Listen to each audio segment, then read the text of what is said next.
Magandang araw mga kaibigan. Pag-usapan natin itong Facebook Reel posted by Davao Commuter na kung saan binanggit ng Pangulong Marcos Jr. ang tungkol sa Davao City Electric Bus Project. So, paano niya ibig sabihin love na love niya na ang Davao? Kasi in-specify niya Davao Davao City Bus Project eh. Ano ba? Nagbago na ba ang ihip ng hangin? O pakinggan natin siya. Mithiin natin na sa pagdating ng 2040, kalahati ng mga sasakyan natin ay EV na. Ang ilang makabagong love bus at ang articulated bus na gagamitin sa Davao City, mga EV na. Mithiin natin na sa pagdating ng 2040, Ayun. Patapos na ang kanyang termino sa 2028, nasabi ba niya na mithiin natin hanggang 2040? Gusto niyang magpa-extend ng term hanggang 2040. Mithiin eh. Oh. So, tungkol ito sa mga electric buses. Ati ng mga sasakyan natin ay EV na. Ang ilang makabagong love bus at ang articulated bus na gagamitin sa Davao City, mga EV na. Mithiin. Okay. So, love bus, electric buses, nabanggit niya yan noon, 2024 SONA. Nag-promise na siya na ibabalik ang mga love bus. Panahon kasi ng Marcos Senior na administration, merong mga bagong bus noon na aircon, ang sarap sumakay. O, sino dyan? Mga kapwa ko, senior citizen, nakasakay ng love bus ng mga 1970s. Palagi akong sumasakay niya noon, love bus. So, gusto niyang ibalik ang love bus. So, sinerch ko, yung love bus project na yan, tatlong syudad ang ano ito, ang pilot testing, Cebu City, Davao City, and Metro Manila. So, ilang buses na ba ang ang na-procure? So, pag-search ko sa Google, walang nakalagay kung ilang bus ang na-procure sa Cebu, ilang bus ang na-procure sa Davao. Ang nakalagay sa Metro Manila may 20. Ang tanong, ano ang magagawa? Paano mararamdaman ng tulong? Ang residents ng Metro Manila is millions eh. Tapos 20 buses lang. Mararamdaman mo ba ang epekto kung 20 buses lang? Baka pwede pa kung 200 or 2,000. Kaya magandang programa sana ito. Kaya lang, what is 20 buses for millions of residents in Metro Manila? Kulang na kulang. And I don't know kung ilang bus, love bus sa Davao. Paki-comment naman mga taga Davao dyan.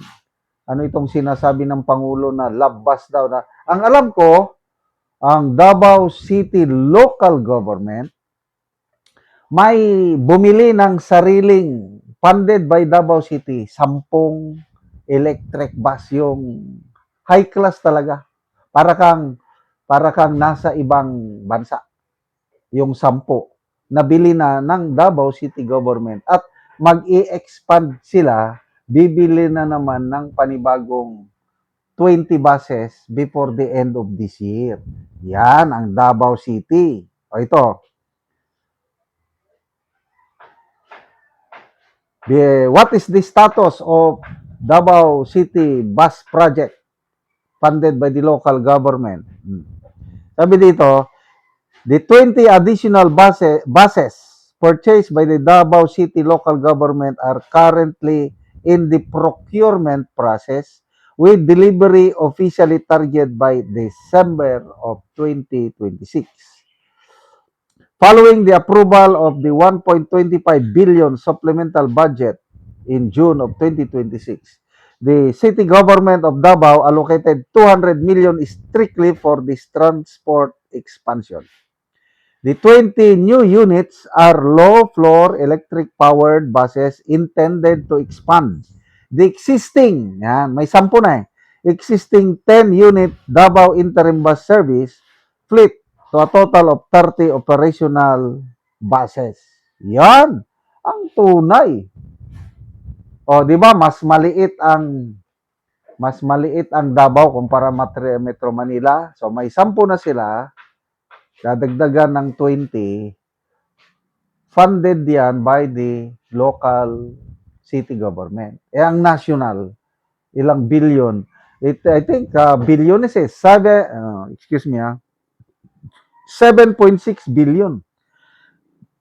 Ang budget nitong labas na sinasabi ng Pangulo, but I don't know. Sana hindi ito masakyan ng korupsyon. Maganda naman yung mga project na ganito, kailang kung ganitong talamak ang korupsyon, wala rin mangyari.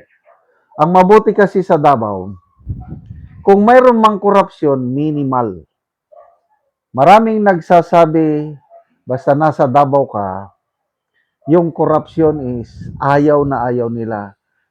Sa mga negosyante na nagko-comment, napakadali daw magnegosyo sa Davao kasi walang mga red tape, walang mga palakasan o ano.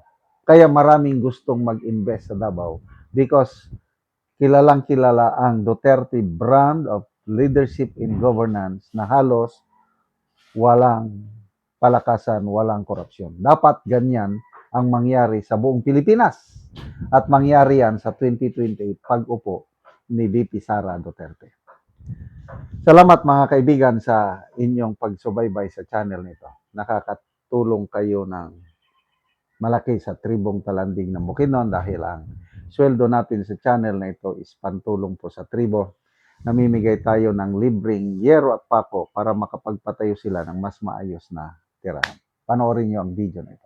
Ako diri sa balay ni DC Abla nga taga Barangay Tikalaan, Purok 3 San Alahay, Talakag, Bukidnon. So mo na ni ang itsura sa iyang atop gipangbitayan lang og balde. Kay kung mag-ulan, ulanan na gyud.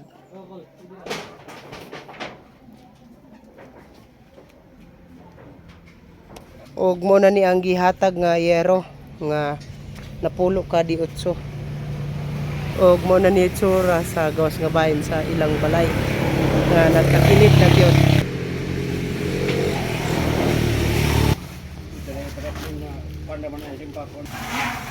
Pero kung di, panalangin ba yun?